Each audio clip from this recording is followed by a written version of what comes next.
promotores fueron los del CSI. Lo que yo creía que estaba pasando es que estaban matando a los diputados. Y el rey se ganó el trono en la noche del 23F. Las claves del 23F. A continuación, en Canal de Historia.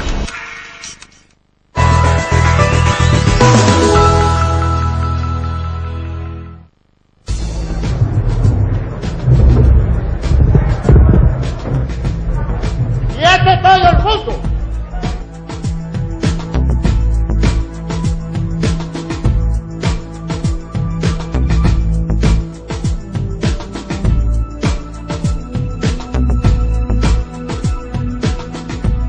Lo que yo creía que estaba pasando es que estaban matando a los diputados. Los promotores fueron los del CSI. Ese gobierno que hubiera sido el gobierno del general Armada, en el que figuraba Felipe González como vicepresidente del gobierno. Una de las veces me dijo, no, es que a mí los socialistas me votarían. Que una ocasión como esta no se vuelva a presentar. Los generales no pueden planificar los golpes los dan los capitanes.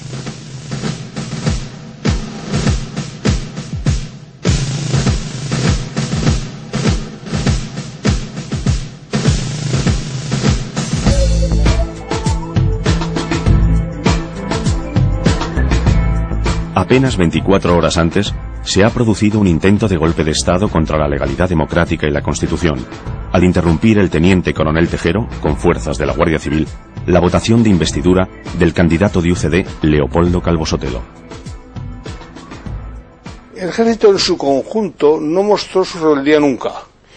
El hecho dramático del 23 de febrero, del que se cumplen ahora 25 años, fue un hecho que de ninguna manera puede predicarse de todo el ejército. Yo creo que básicamente, aunque sin duda una gran mayoría de oficiales de las Fuerzas Armadas eran sin duda conservadores, y una gran mayoría de ellos, por supuesto, tenía respeto y admiración por la figura del general Franco, la mayoría de ellos no pretendía protagonizar la vida política española. Inmediatamente después del asalto al Congreso y del secuestro del gobierno y diputados, el teniente general Milans del Bosch hace público un bando decretando el estado de excepción en la tercera región militar. En Madrid, unidades de la división acorazada al mando del general José Juste salen de los cuarteles para ocupar diversos objetivos, como la sede de Televisión Española y Radio Nacional de España. Poco antes de la medianoche, el general Armada, segundo jefe de Estado Mayor del Ejército, acude al Congreso con la intención de que los diputados le proclamen presidente del gobierno. Pero su negociación con Tejero fracasa. A la 1:15 de la madrugada del día 24, el rey emite por televisión un mensaje a la nación, ordenando a los golpistas que cesen en su actitud anticonstitucional y antidemocrática. La corona, símbolo de la permanencia y unidad de la patria. Al mediodía, Tejero se entrega. La justicia militar y la civil le condenarán a 30 años de prisión. La situación era muy difícil y no solo fue pues una gran sorpresa, sino que el desarrollo de los acontecimientos también iba constituyendo una sorpresa. Cuando se produjeron los primeros disparos en el Congreso, pues la cosa alarmó también muchísimo, no se sabía dónde iba a parar aquello. Durante esas tensas horas, el papel del rey Juan Carlos ha sido fundamental. Primero valorando la situación, después controlándola para reconducirla hacia el ordenamiento constitucional y resolverla finalmente dentro del Estado de Derecho. El rey se ganó el trono en la noche del 23F. El rey tenía la legitimidad que llevaban los analistas del siglo XIX de origen, pero no tenía la de ejercicio. Pero la de ejercicio se la ganó actuando con decisión, con rapidez, con eficacia en esa noche.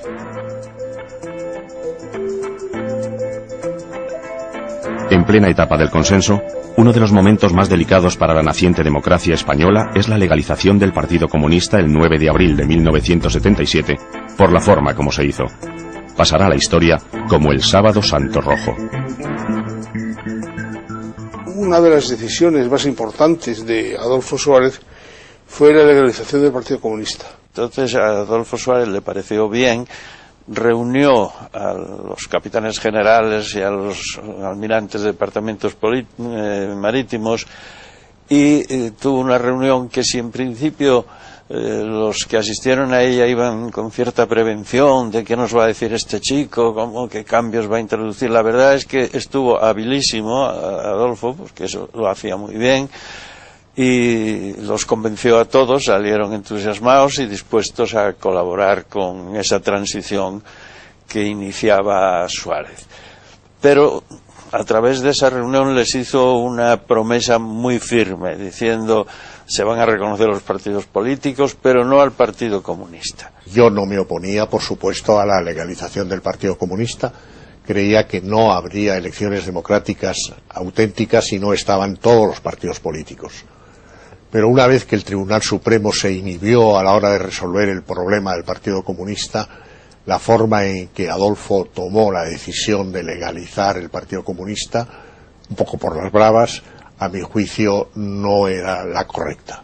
No hubiera habido necesidad de reunirlos, pero una vez que los reunió y les dice que no se va a reconocer el Partido Comunista, el hecho de que se hiciera sin volverles a dar una explicación sentó muy mal, e incluso puede ser no la justificación, pero sí la explicación de muchos acontecimientos posteriores. Desde ese instante, una importante mayoría del ejército se distanciará de Adolfo Suárez en lo político y del vicepresidente del gobierno, general Gutiérrez Mellado, en lo militar, a quien llamarán desde entonces señor Gutiérrez. Las ideas que tenía Gutiérrez Mellado sobre la reforma del ejército eran bastante correctas y al mismo tiempo aceptadas por la mayoría de los componentes de las Fuerzas Armadas. Pero Gutiérrez Mellado, en el ejercicio de su función, se dejó llevar de sus pasiones en vez de su inteligencia. Tras la aprobación en referéndum de la Constitución, el 6 de diciembre de 1978, el consenso entre las principales formaciones políticas entra en una nueva fase con las elecciones legislativas del 1 de marzo de 1979, pasando a la confrontación abierta en la disputa por el poder. UCD no fue nunca un verdadero partido. Hay que partir de ese hecho para entender bien y admirar más lo que UCD fue capaz de hacer, no siendo un partido. Fue un conglomerado de familias de distinta obediencia política. A lo largo de 1979 y 1980, la falta de entendimiento entre los distintos sectores de la UCD provocan su descomposición interna. A partir del verano de 1980 era inviable el tipo de liderazgo que Suárez había pretendido ejercer sobre la UCD. En parte, claro, porque la UCD nunca fue realmente un partido de Suárez. Fue la suma de una serie de partidos de notables que se unieron en el año 77 para acudir unidos a las primeras elecciones. Suárez realmente no se identificó nunca plenamente con ese partido político. Era Vox Populi que en Ferraz se saturaba la centralita de llamada de gentes procedentes de la Moncloa, que no estaban de acuerdo unos con otros, pero que todos querían ser los primeros en que cuando se produjera el día de a la hora H fueran los escogidos. El azote terrorista de ETA y Grapo se ceba principalmente sobre los miembros de las Fuerzas Armadas, de la Guardia Civil y de militantes de la UCD en el País Vasco. Era una situación terrible, con una sociedad que estaba esperanzada, que se había incorporado seriamente a la democracia, con un ambiente internacional excelente, pero los crímenes de ETA habían causado tal desazón en un sector del ejército, que además no creía en la Constitución del 78, que había conciencia en los sectores dirigentes de la vida española, los empresariales, los financieros, los religiosos y, por supuesto, los políticos, de que se estaba preparando un golpe de Estado. Entre las voces que se suman al desencanto está la del expresidente de la Generalitat, Josep Tarradellas, quien afirma en diferentes ocasiones que España necesita un golpe de timón. Ciutadans de Catalunya, ya sóc aquí. Tarradellas era partidario de que se resolviese el problema del País Vasco y el problema de Cataluña. Y entendía que las autonomías generalizadas a toda España no eran ni necesarias ni prudentes en aquel momento. Sin embargo, en la Constitución se tomó la decisión de café para todos, con lo cual el problema catalán y el problema vasco quedaron en cierta medida pendiente. El 20 de mayo de 1980, el Partido Socialista presenta una moción de censura contra Adolfo Suárez, que pese a ser rechazada, deja al presidente del gobierno más débil y aislado. La moción de censura vino literalmente acompañada de una invitación del portavoz del PSOE en aquel debate a que abandonaran al caballo perdedor y se sumaran ya a las huestes del que en el horizonte se perfilaba como futuro jefe de filas. Coincidiendo con la moción de censura, el teniente coronel Tejero, condenado a 7 meses de prisión por la Operación Galaxia de noviembre de 1978, y que consistía en un plan para asaltar el Palacio de la Moncloa, comienza a buscar apoyos entre diferentes capitanes de la Guardia Civil para lanzar su golpe de mano sobre el Congreso, poniendo en antecedentes al general Milans del Bosch. Desde la Operación Galaxia, es decir, desde el otoño del 78, Tejero estuvo permanentemente hasta el 81 bajo control de los servicios de inteligencia. Primero los antecedentes del CSID y después bajo el control del CSID. Unidades operativas del Centro Superior de Información de la Defensa, CSID, el Servicio de Inteligencia Español al mando del comandante de Estado Mayor, José Luis Cortina, desempolvan la Operación de Gaulle, un modelo del golpe institucional que llevó al general Charles de Gaulle a la jefatura del gobierno y después a la presidencia de la Quinta República Francesa en 1958. La Operación de Gaulle es como se conoció en la planificación del golpe, lo que era una situación en la que el ejército tuviera que asumir el poder. Se llamó Operación de Gaulle porque 2 oficiales del CSID, unos años antes, trataron de identificar una situación que pasó en Francia cuando se pasó de la Cuarta a la Quinta República,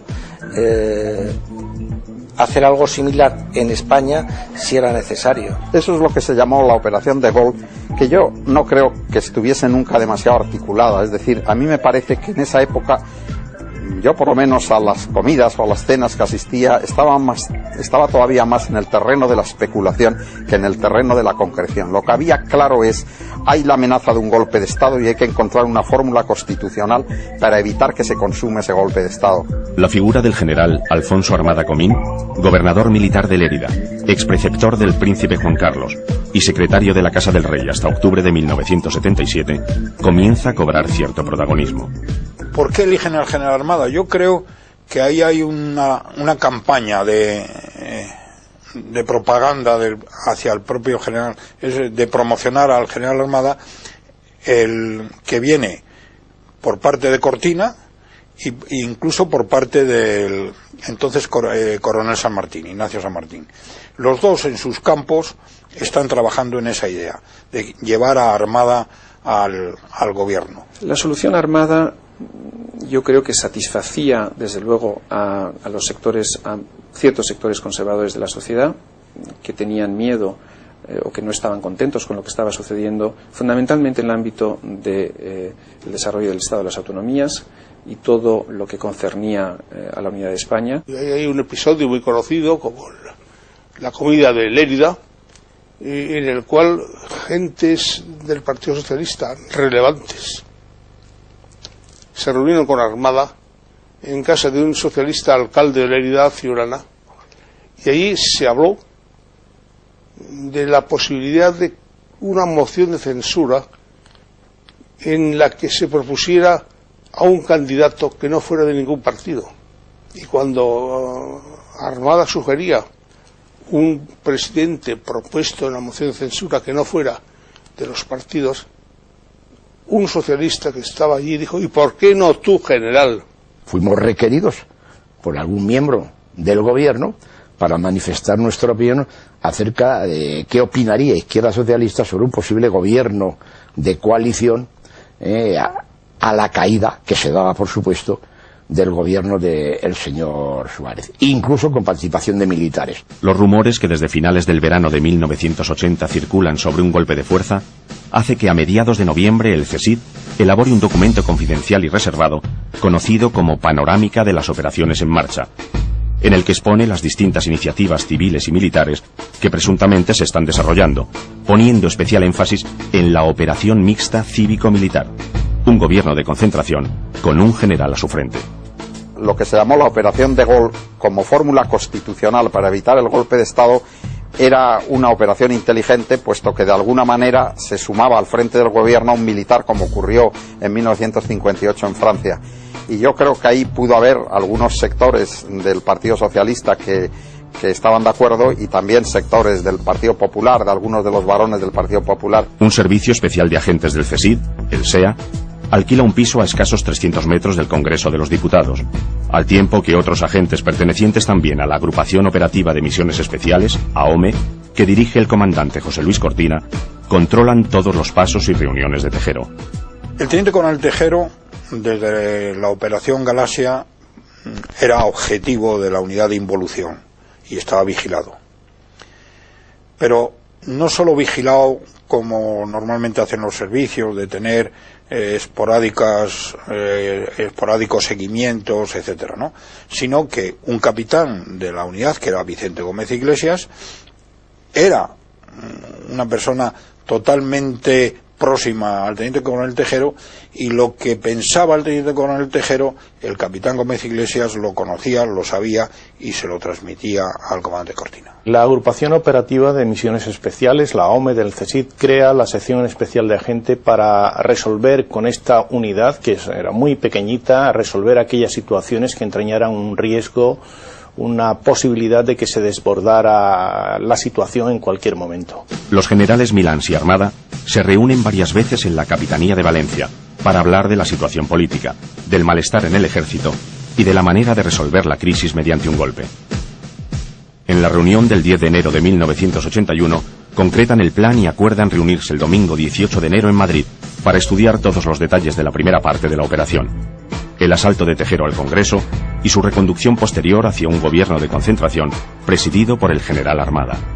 Eso tuvo lugar el día 18 de enero, en la reunión que hubo en Cabrera. Estamos cuando él expuso el plan que lo había acordado con Armada el domingo anterior, 8 días antes, en la reunión que habían tenido el 10 de enero, en su despacho de capitanía en Valencia. Y por eso, una vez después de esa reunión que tuvo con Armada, fue cuando me llamó a mí, el día 12. El 18 de enero, Milans del Bosch congela los dispositivos, las operaciones que estaban en marcha, insisto, civiles, se hablaba hasta de los 100.000 hijos de San Luis, y militares.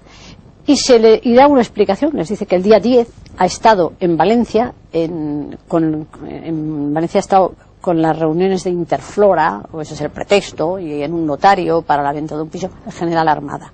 Armada y Milans han hablado, y ahí se ha establecido una reconducción, esa es la palabra también, reconducción de todas las operaciones que había en marcha. Estaba el general Milans, su ayudante, el teniente coronel Mas Oliver, que fue en la casa, el piso era de Mas Oliver, donde estuvimos aquí. Esos, Tejero, vamos, después el teniente general Iniesta Cano, el general Francisco Dueñas Gavilán, que vive todavía, Torres Rojas, que había sido llamado, ¿quién más? Hombre, el García Carrés, Milán le mandó marcharse. Digo que no, que con ellos se contaba. ¿Estamos? Sí. Y estaba yo, claro. El balance terrorista de 1980 es de 132 muertos y 432 heridos. En la Pascua Militar, el rey manifiesta su preocupación por la situación. Porque sabemos a dónde vamos y de dónde no se puede pasar. La dignidad de nuestra profesión y el respeto del pueblo del que procedemos y al que servimos. La tranquilidad de las familias, el fin de esa sangría absurda y dolorosa del terrorismo que mantiene una angustiosa e indignada tensión en todos nosotros. El presidente Suárez, cada vez más criticado y hostigado, presenta su dimisión a finales de enero de 1981. He llegado al convencimiento de que hoy, y en las actuales circunstancias, mi marcha es más beneficiosa para España que mi permanencia en la presidencia. Me voy, pues, sin que nadie me lo haya pedido, desoyendo la petición y las presiones con las que se me ha instado a permanecer en mi puesto, y me voy con el convencimiento de que este comportamiento, por poco comprensible que pueda parecer a primera vista, es el que creo que mi patria me exige en este momento. Llegaba a decirse que es posible que Suárez no acabara, que la democracia no acabara con Suárez, pero que Suárez podía acabar con la democracia.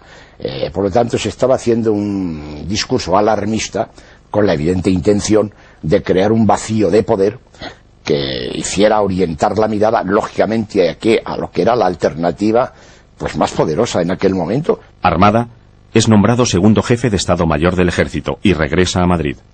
En la Casa de Juntas de Guernica, los reyes son insultados por los parlamentarios de Herri Batasuna.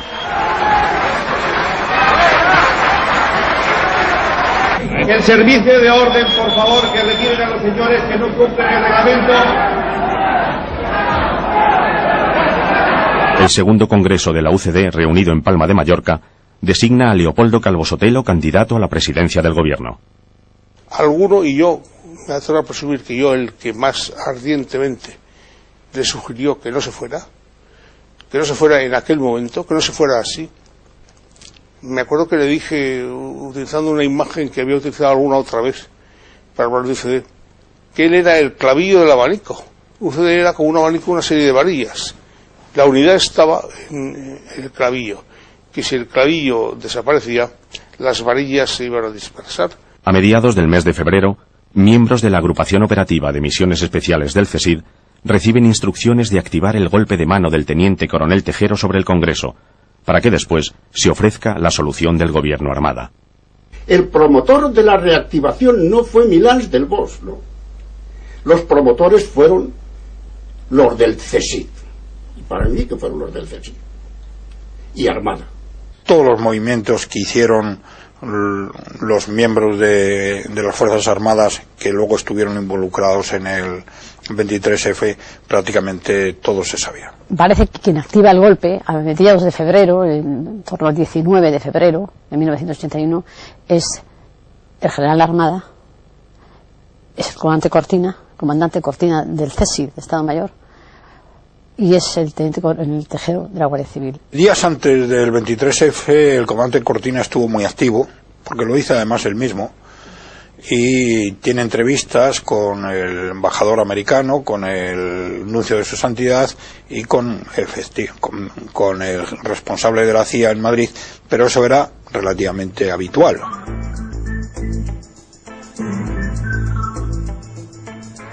En la mañana del 23 de febrero, agentes del Grupo Operativo de los Servicios Secretos de Información de la Guardia Civil, GOSI, toman posiciones en el Congreso y la carrera de San Jerónimo para facilitar la llegada de la fuerza asaltante. Tejero, aparte de contar con agentes del CSID, también contó con agentes del Grupo Especial de Información de la Guardia Civil y, digamos, todo era un entramado, digamos, en dirección a un único objetivo, conseguir que Tejero llegara con bien al Congreso. Tejero recluta guardias civiles en el Parque de Automovilismo, contando con la decisiva colaboración del capitán Vicente Gómez Iglesias, jefe de una unidad operativa del CSID, bajo las órdenes del comandante José Luis Cortina. El papel del capitán Gómez Iglesias en la Academia de Tráfico pienso que fue decisivo, tanto para convencer a los capitanes del curso de tráfico como, digamos, para salvar determinados problemas que podía tener el propio coronel de dicha academia. Conociendo cómo funciona el servicio de inteligencia, no me cabe la menor duda que el destino del capitán Gómez Iglesias, el destino temporal en el curso de tráfico de la Guardia Civil, tenía por objeto el que él pudiera estar relacionado con el teniente coronel Tejero y con los otros capitanes y al mismo tiempo aquí en Madrid. El apoyo logístico que se le proporciona a Tejero fue decisivo a la hora de desencadenar el golpe de Estado, puesto que se le facilitaron emisoras de radio, se le facilitaron automóviles para coordinar el movimiento y se facilitaron agentes que eran los que de alguna forma debían hacer confluir las columnas en el Congreso de los Diputados. Mover unas columnas por Madrid para que coincidan en un punto determinado es muy difícil. Con que la policía sepa algo, te organiza un tapón y no llegan. Cuando estaba en curso la votación primera de mi propia investidura como presidente del gobierno, yo estaba como secretario muy atento a lo que sucedía y con la emoción que cabe pensar era alguien que ha hecho una larga carrera política y que por fin se encuentra en la antesala de la presidencia del gobierno. A las 6:21 de la tarde, Tejero toma el Congreso interrumpiendo la votación de investidura de Calvo Sotelo y reteniendo al gobierno y diputados, a la espera de la autoridad competente, militar por supuesto, que dirá lo que ha de ser. ¡Quieto todo el mundo!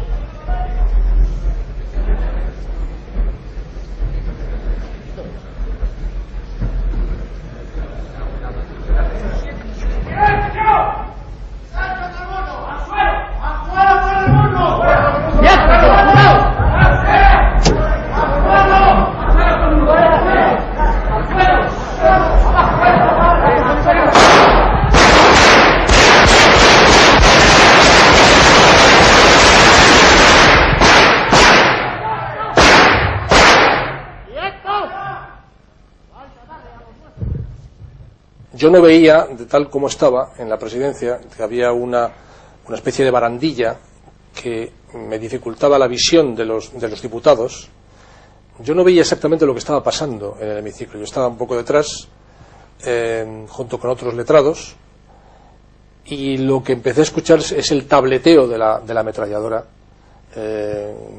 tableteo de una persona, de un guardia civil, que disparó por encima de las cabezas de los diputados y por debajo de las tribunas del público.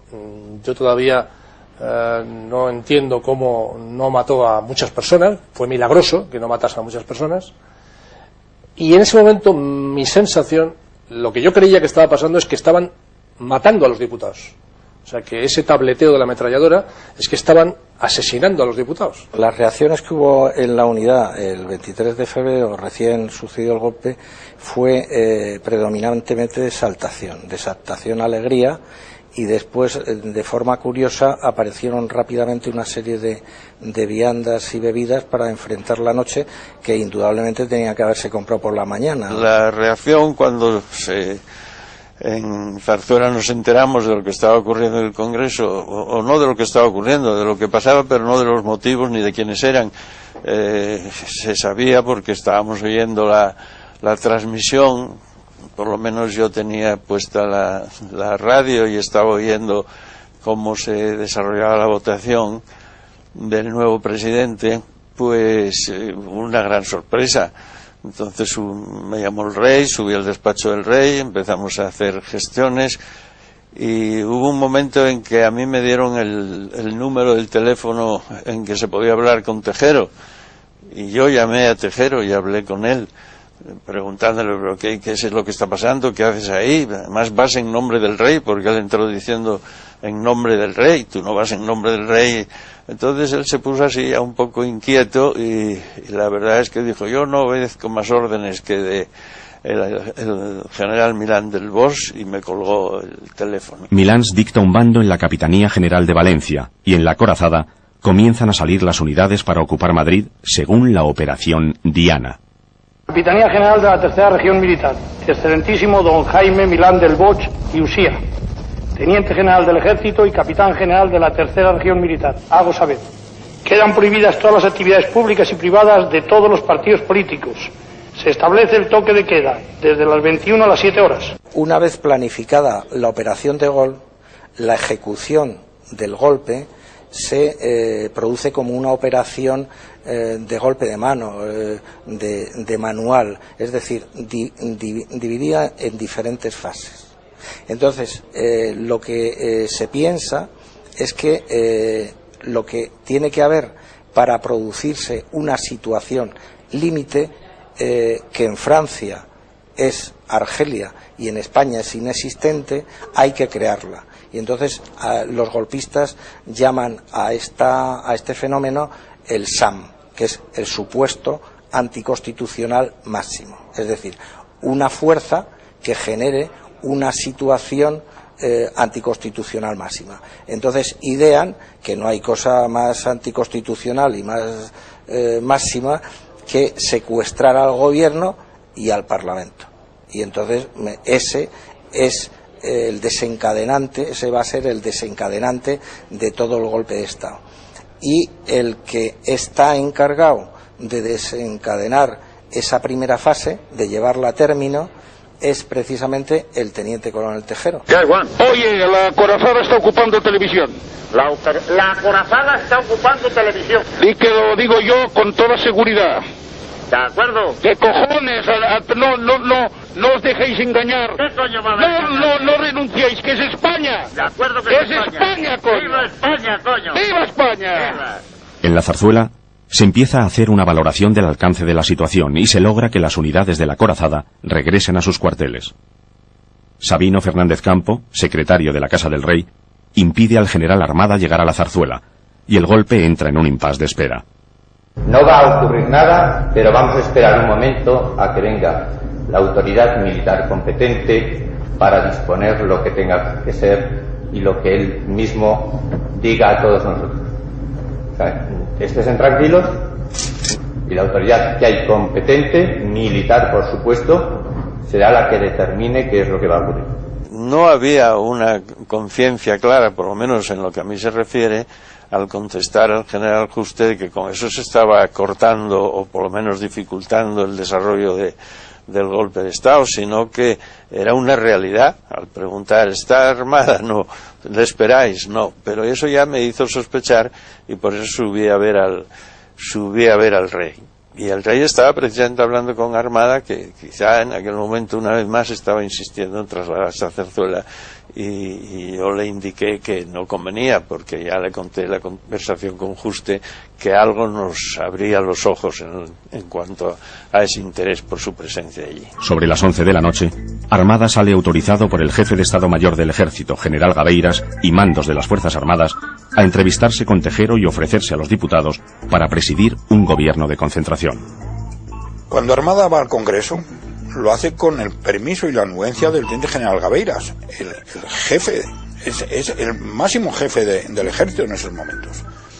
Y lo hace, además, con una despedida que a él le debe llenar de valor y de razón para cumplir la misión que le han encomendado, que es que le dice: a tus órdenes, presidente. En aquel momento la sensación que yo tenía era que el golpe de Estado podía haber triunfado en España.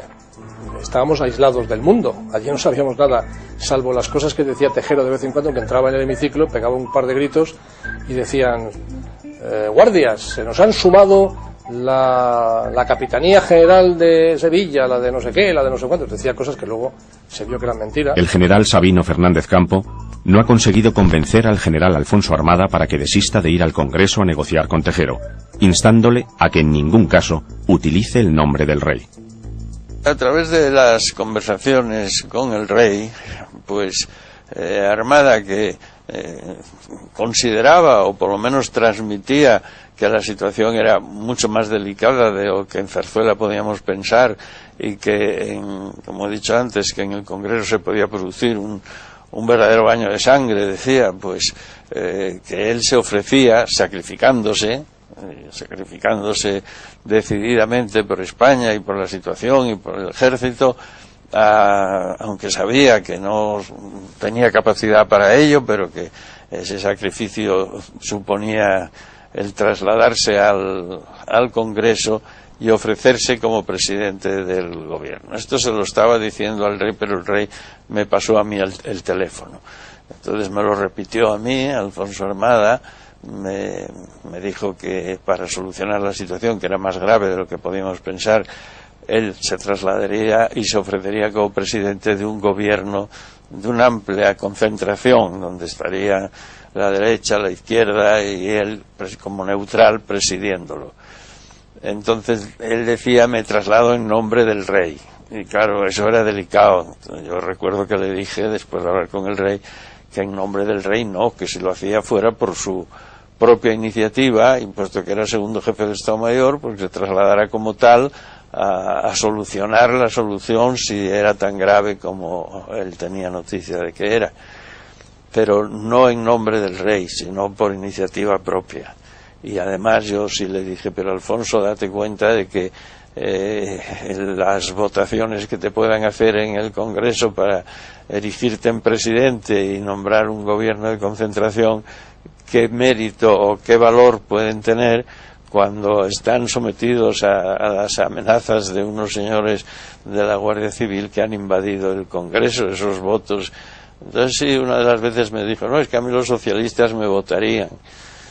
Pero dije, bueno, pues aunque te voten, pero ese voto... Y entonces él fue cuando se trasladó ya, pero por su cuenta. La segunda fase sería la llegada de ese militar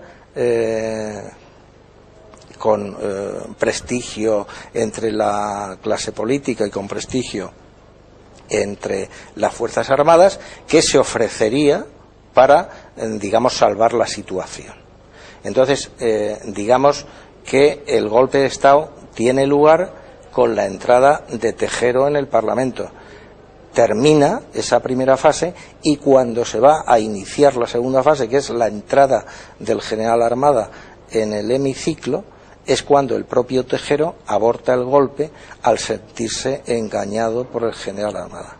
Si el general Armada se hubiese propuesto como candidato a la presidencia del gobierno al Congreso, esa propuesta hubiese sido inconstitucional. A mí siempre me ha parecido que lo más extraño del golpe era la idea de que Armada pudiese acudir al hemiciclo, dirigirse a los diputados, en compañía, claro está, de guardias civiles armados hasta las cejas, y que ellos voluntariamente, libremente, le nombraran presidente del gobierno o accedieran a su nombramiento como presidente del gobierno. Si Armada llega a subir a la tribuna, convertía entonces más bien en arengario, y dice que cuenta con el respaldo de los portavoces que previamente habían sido llevados a una habitación separada, conocida la disciplina de los grupos políticos, Armada hubiera sido nombrado presidente de ese anómalo gobierno, del que formaban parte esa lista de conspicuos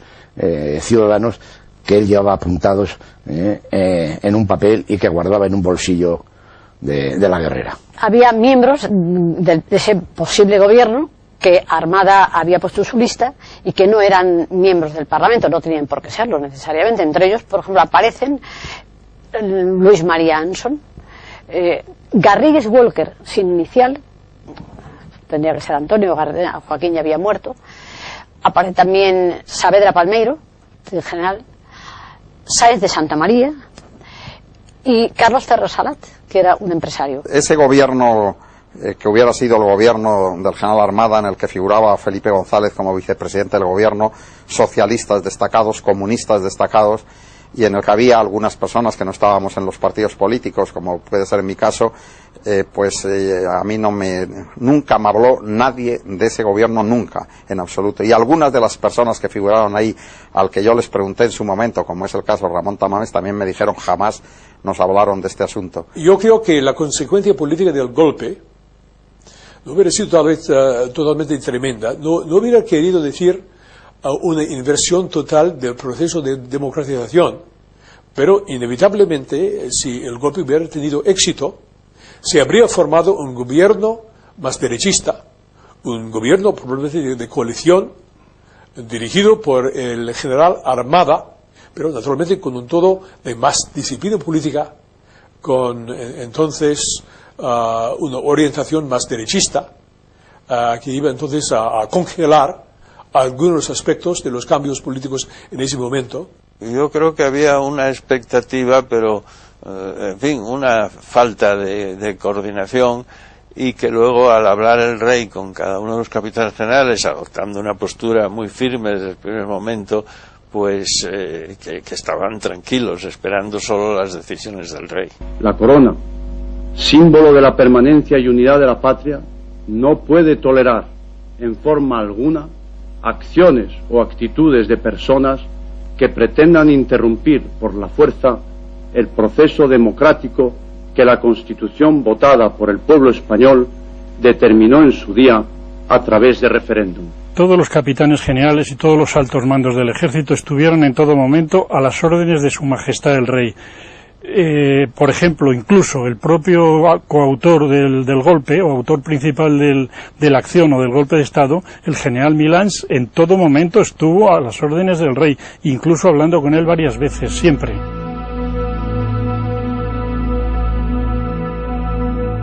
El mensaje de la corona y la llamada posterior del rey a Milans, ordenándole que retire los carros de combate de las calles de Valencia, deja aislado y sin apoyos a Tejero, salvo encendidas o flamas verbales, carentes de todo respaldo, como la de Juan García Carrés, amigo de Tejero y antiguo jerarca de los sindicatos franquistas. Fabulosas noticias. Venga. Acaba de llamarme Diego. Sí. Y me ha dicho que os transmita a todos vosotros lo siguiente. La segunda, la tercera, la cuarta y la quinta región militar apoyan el nombramiento de Jaime Milán del Bosch como presidente del gobierno. La segunda, la tercera, la cuarta y la quinta. Apoyan a Milán del Bosch como presidente del gobierno. Y testigo yo. Y seguramente se suman Baleares y Canarias. Ajá. Pero eso cuando se sume. No, ya están casi, vamos. Pero cuando lo digan. El golpe fracasa en dos momentos muy claros. En primer lugar, fracasa porque Sabino Fernández Campos no permite a Armada acudir a la zarzuela, como era su intención, y en segundo lugar fracasa porque Tejero no permite a Armada dirigirse a los diputados en el hemiciclo. Tejero para el golpe en el momento en que no permite entrar a Armada en el Congreso, cuando sabe que la composición del gobierno es una composición en la que, salvo Armada, los demás son, y Saavedra Palmeiro, un militar de la confianza de Milans, del Bosch, los demás son civiles. Tejero es el que da el golpe y Tejero es el que se lo carga, las dos cosas.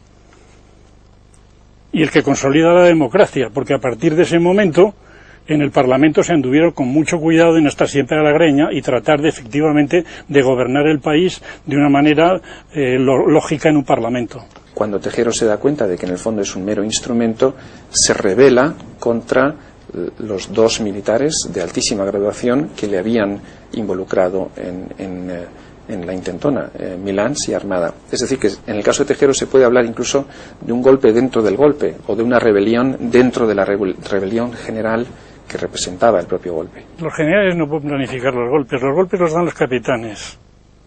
Los generales no pueden planificar nada, pues están controlados en todo momento. En todo momento, sus teléfonos, sus actos, cuando va al cuarto de baño, todo se sabe de un teniente general. En cambio, un grupo de capitanes no hay quien lo controle. Y además son los que son valientes. A las 12 del mediodía del 24 de febrero, el teniente coronel Tejero depone su actitud, y el gobierno y diputados salen libremente del Congreso.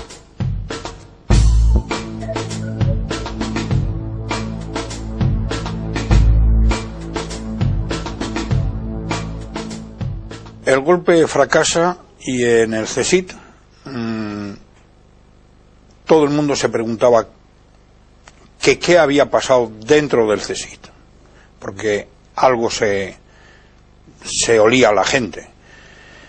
Claro, la sorpresa mayúscula fue cuando ya se descubrió que el propio CSIC, a través de la unidad de especiales, había sido la que había llevado a Tejero al Congreso. Yo tuve la certeza de la implicación del CSIC en el golpe de Estado, pues antes de entrar en el Congreso los diputados.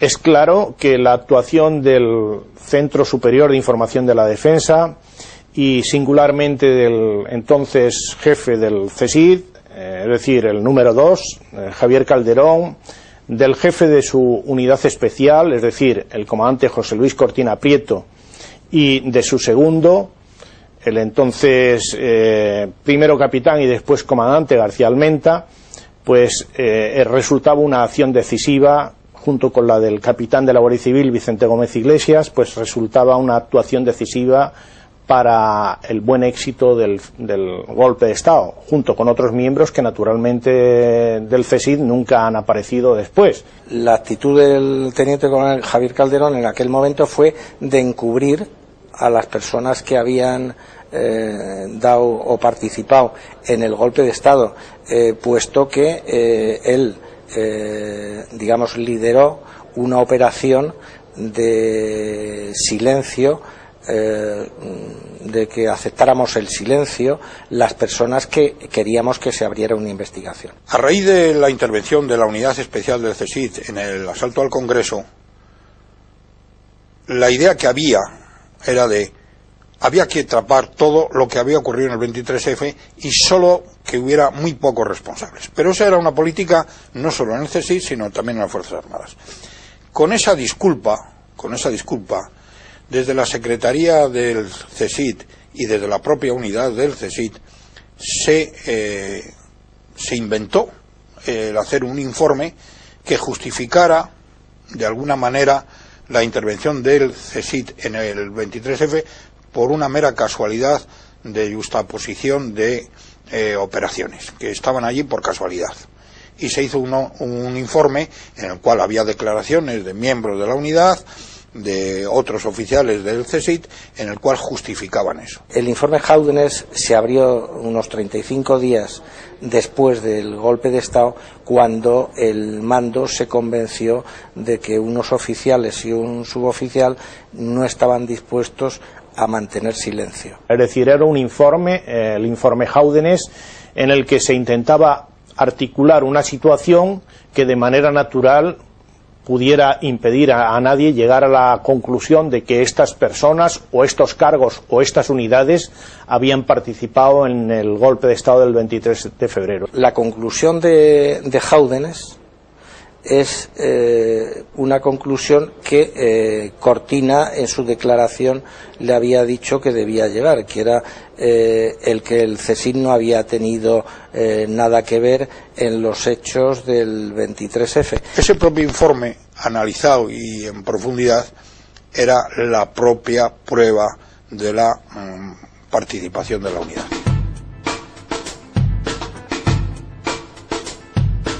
Parte de los implicados en la intentona fracasada serán juzgados en primera instancia por el Consejo Supremo de Justicia Militar y en segunda por el Tribunal Supremo, recayendo sobre los mismos diversas condenas.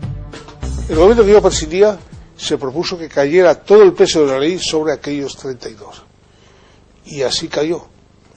Se nos acusó a mi gobierno, se me acusó a mí, de no haber perseguido la trama civil. Estoy muy contento de haber limitado la acción judicial por nuestra parte a los 32 que había propuesto el juez instructor. No hubiera tenido sentido perseguir una trama civil que se hubiera convertido en una caza de brujas. Es muy difícil marcar un límite a un estado de ánimo que estaba seguramente extendido en algunos estamentos militares o civiles del país. El fiscal Claver, que era de la Armada, una mañana en el campamento donde se celebraban los juicios de guerra, ahí en la explanada, yo le pregunté, le dije, aquí no están todos los que son, es evidente. Y le dije eso, la justicia está siendo injusta. Entonces él se inclinó hacia el suelo, hizo más que una raya, hizo un círculo, como el círculo de tiza, me recordó a mí. Dijo, esto es un círculo, están los que están y nadie más. He seguido todo el juicio, todo lo he leído. Tuve que hacer la defensa de Juan Sankara, lo conozco mejor que nadie. Yo cuando muchas veces me hablan a los compañeros y no dicen más que disparates. Yo sigo teniendo grandes dudas sobre algunas cuestiones. Y pensándolo bien, creo que esas dudas existen fundamentalmente por un motivo. Porque el general Armada nunca ha explicado realmente cuál fue su papel de una manera mínimamente verosímil. Allí nos dio la sensación, a muchos pensábamos, ¿no?, que se trataba de proteger a Armada. Repito que me alegro de haber centrado la acción judicial sobre los 32 principales responsables, como me alegro de haber recurrido la sentencia militar del juicio de campamento, no tanto para que se agravaran las penas, que ciertamente en algún caso eran benignas, como porque la última palabra la tuviera el poder civil.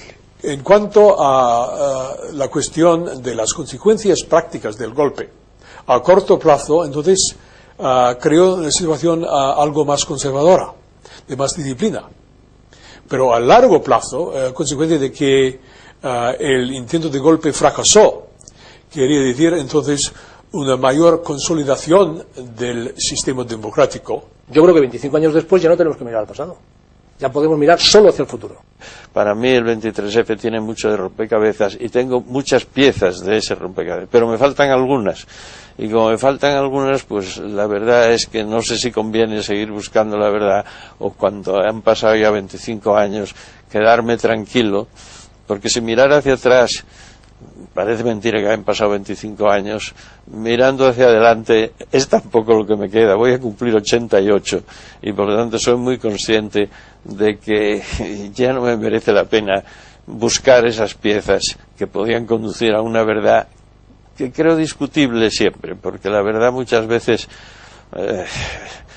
es difícil de concretar, ¿no? 25 años después de aquella jornada, ninguno de los procesados y condenados está en prisión.